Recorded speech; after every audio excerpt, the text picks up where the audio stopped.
Hello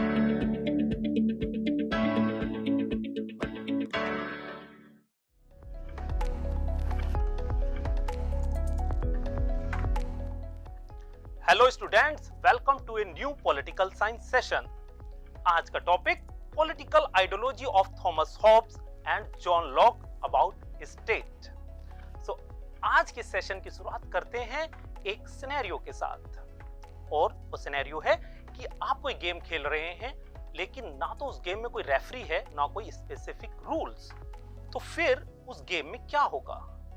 संभवतः कुछ लड़ाइयां होंगी, आप अपने हिसाब से रूल्स को डिफाइन करने लगेंगे। ऐसे ही पॉलिटिकल सिस्टम में गवर्नमेंट की जरूरत होती है अगर हम फेयर प्ले करना चाहते हैं सभी सिटीजन के साथ। लेकिन यहाँ पर एक क्वेश्चन और आता है कि क्या हम उस एम्पायर, रेफरी और गवर्नमेंट को क्वेश्चन कर सकते हैं या नहीं कर सकते हैं? इन्हीं बातों को लेकर हमारे सामने दो वेस्टर्न फिलोसोफर आएंगे जिनकी हम बात करेंगे। उनमें सबसे पहले हैं Thomas Hobbes. He was born in 1588 in England. England में उस दौरान कुछ राजनीतिक उथल-पुथल रही, तो इसलिए वो पेरिस में रहने लगे। वहां उन्होंने एक बेहतरीन सोशल कॉन्ट्रैक्ट की थ्योरी दी। उस सोशल कॉन्ट्रैक्ट की थ्योरी को शुरू करने से पहले हम उनके कुछ इंपॉर्टेंट टर्म्स को जानेंगे, ताकि हमारी यात्रा में हमारी क्लैरिटी बहुत अच्छे से बनी रहे। तो जो सबसे पहला टर्म है द स्टेट ऑफ नेचर, ये एक प्री सोशल कंडीशन है, यानी कि जब ह्यूमन बीइंग ऑर्गेनाइज सोसाइटी में नहीं रहते थे, उससे पहले की अवस्था। सेकंड, द सोशल कॉन्ट्रैक्ट, जब उन ह्यूमन बीइंग्स ने एक मेंबर्स ऑफ द कम्युनिटी के रूप में कुछ कॉन्ट्रैक्ट किया, यानी कि सभी मिलकर एक व्यवस्था के बारे में बात करते हैं। The third, the sovereign, sovereign एक लेजिटिमेट हेड जो इंटरनल और एक्सटर्नल हाईएस्ट डिसीजन ले सकता है। आइए शुरुआत करते हैं थॉमस हॉब्स की सोशल कॉन्ट्रैक्ट की थ्योरी के बारे में। सबसे पहले कि वो नेचर ऑफ स्टेट में क्या कहते हैं। According to Thomas Hobbes, human being poor, nasty, British and short, यानी कि ह्यूमन बीइंग स्वार्थी था, वो अक्सर लड़ाई में रहता था, और इसी कारण हम देखते हैं कि कोई सभ्यता, कोई संस्कृति डेवलप नहीं हो सकती, और ऐसे में कोई विकास नहीं हो सकता। तो यहाँ पर थॉमस हॉब्स बात करते हैं एक सोशल कॉन्ट्रैक्ट की। उस सोशल कॉन्ट्रैक्ट में इंपॉर्टेंट बात यह है कि वो एक नो टू वे स्ट्रीट है। इसका मतलब कि जब वो अपना राजा चुनते हैं, मोनार्क चुनते हैं, तो उसको अपने राइट्स दे देते हैं, लेकिन अब वो उसको क्वेश्चंस नहीं कर सकते, यानी कि उसको एब्सोल्यूट पावर दे सकते हैं। यहां पर हम देखते हैं कि थॉमस हॉब्स इन बातों को लिखते हैं अपनी फेमस बुक लेवियथान में, जहां पर वो एक एब्सोल्यूट मोनार्क की कल्पना करते हैं, और उनके अकॉर्डिंग यही सॉल्यूशन है एक ऐसी अव्यवस्था का जो प्री सोशल कंडीशन थी। एक ऐसा राजा जिसके पास सभी पावर हैं और उसको ओवरथ्रो नहीं किया जा सकता। यह बात थी थॉमस हॉब्स की। आइए बात करते हैं जॉन लॉक का पर्सपेक्टिव इस बारे में क्या था।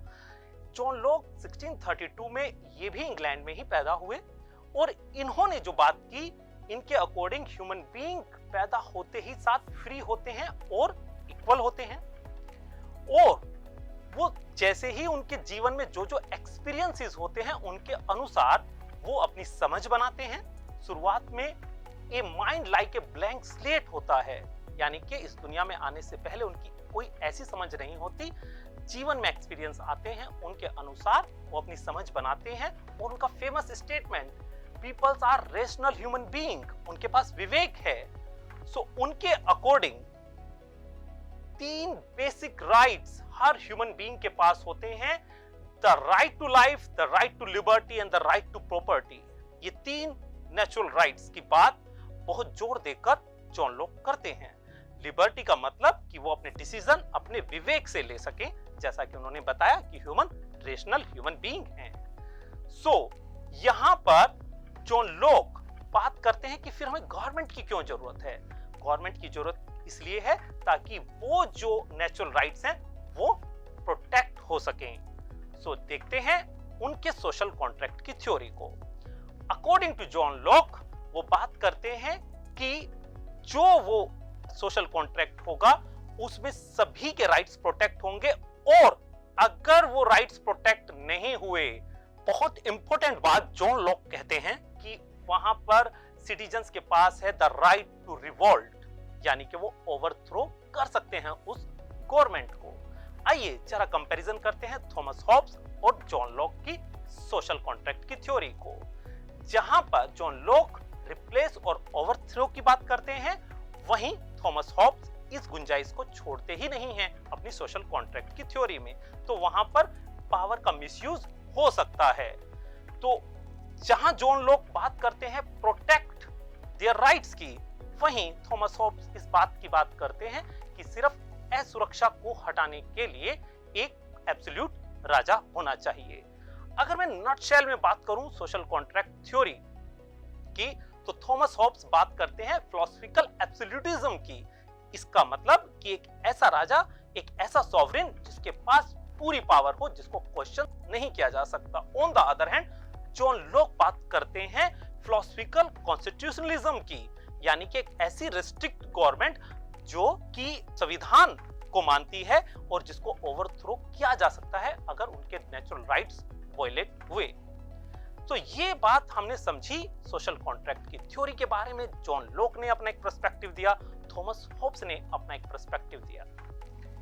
तो आइए आज के टास्क को देख लेते हैं, और उस टास्क में identify which natural right is being violated in each of the following. ये 4 आपके सामने अलग अलग कंडीशन है। एक कंडीशन को हम डिस्कस कर लेते हैं।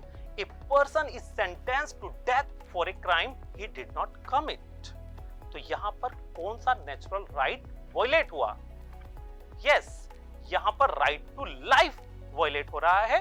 अब आपको देखना है second, third and the fourth situation में कौन सा नेचुरल राइट हमारा वायलेट हो रहा है। सो आज के सेशन में आप सभी के लिए इतना ही। फिर मिलेंगे एक नए सेशन में। Thank you.